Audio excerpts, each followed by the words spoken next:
Step right up, ladies and gentlemen, boys and girls, and things that go bump in the night.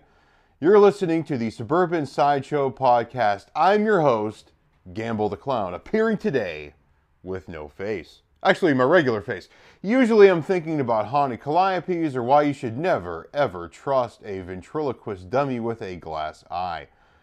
But tonight we're leaving the grease paint behind and heading into the triple canopy jungles of Southeast Asia. We're talking about the rock apes of the Vietnam War. If you like war stories, today's episode is going to be one for the history books because these encounters are recorded as actual facts in Vietnam War history books. Pretty incredible, I know. Now, I know what you're thinking. Gamble, you're a clown. What do you know about the Vietnam War? Aside from being a Marine War veteran myself, I know that war is the ultimate circus of the macabre. And in that circus, there were performers who didn't sign up for the show. The Vietnamese called them forest people, but the GIs, they called them rock apes. And they weren't throwing cream pies, folks. They were throwing lightning bolts out of their behinds. Just kidding. They were throwing stones, attacking our soldiers. Imagine you're 19 years old. You're a long way from Ohio.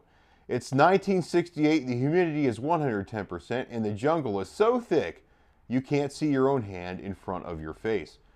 You're on a long-range reconnaissance patrol, a LRRP or LARPer.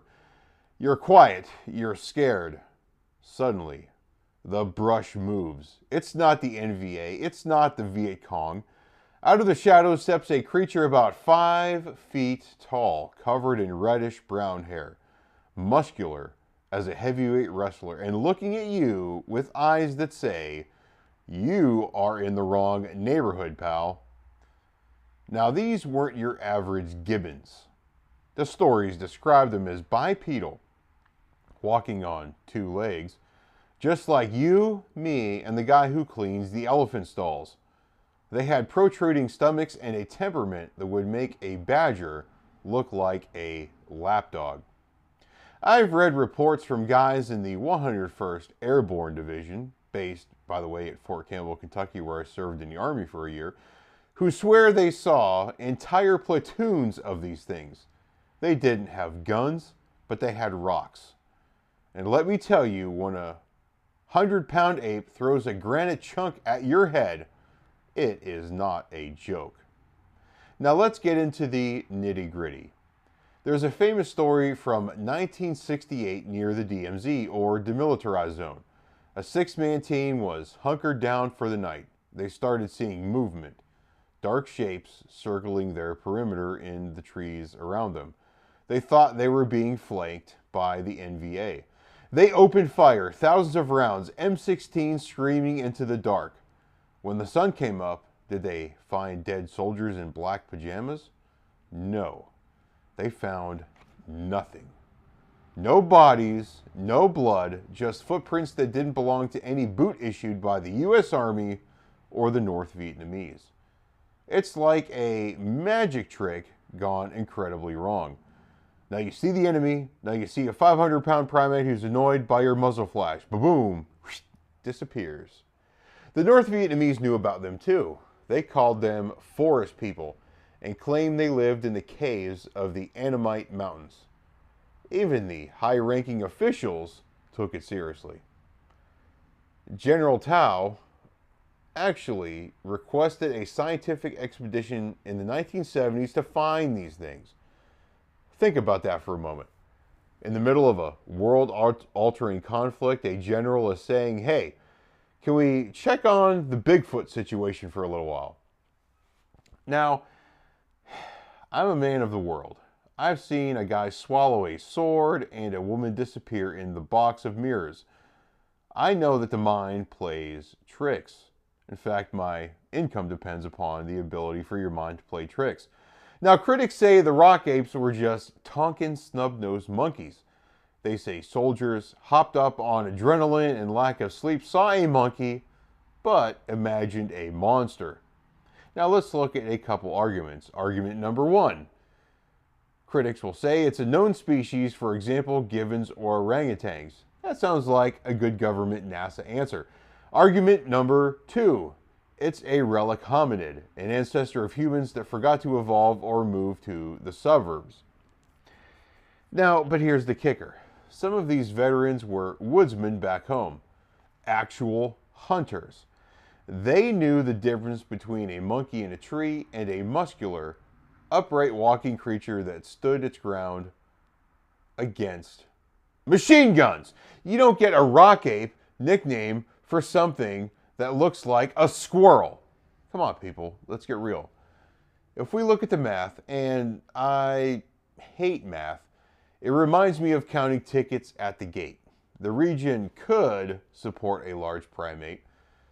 The Trong Son Mountains are some of the most rugged, unexplored terrain on the planet.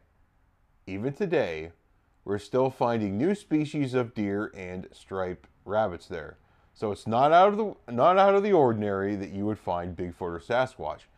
Is it so hard to believe a species of ape, maybe an offshoot of Gigantopithecus, was hanging out in the highlands? Whether they were spirits of the forest, misidentified monkeys, or a lost tribe of hairy cousins, the rock apes are part of the lore of the land. They represent the unknown, the part of the jungle that doesn't care about your politics or your borders. Now this leads me to my theory about Sasquatch and Bigfoot here in the United States. The reason why men like Peter Thiel of Palantir, for example, have the massive government contracts for surveillance and weapons is that revealing the truth of Sasquatch and Bigfoot represents no opportunity for politicization. It's hard to profit off of a mysterious creature that doesn't care about your politics. Even though we have the capability, we're too busy destabilizing the Middle East. Now, Peter Thiel of Palantir and multiple weapons manufacturing firms, alongside investors like our own Vice President J.D. Vance, by the way, Peter Thiel just released a series of lectures about how he's not the Antichrist. Sounds like a distraction and a projection to me, but maybe that's something for a future episode. Now let's get back to Vietnam. To the soldiers who were there, the rock apes weren't a myth. They were a nuisance, a terror, and a reminder that humans aren't always at the top of the food chain, especially when the lights go out in the big top of the world. Next time you're inside a triple canopy jungle and you hear a branch snap, don't just assume it's the wind.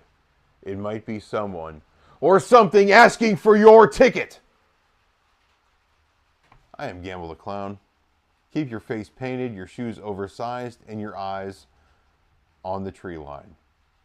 Follow me on all of my social media platforms. Don't forget to hit the follow button and smash all the rest of the buttons, and follow me wherever you find this video. Until next time, I am Gamble the Clown. This is the Suburban Sideshow Podcast. We'll see you later.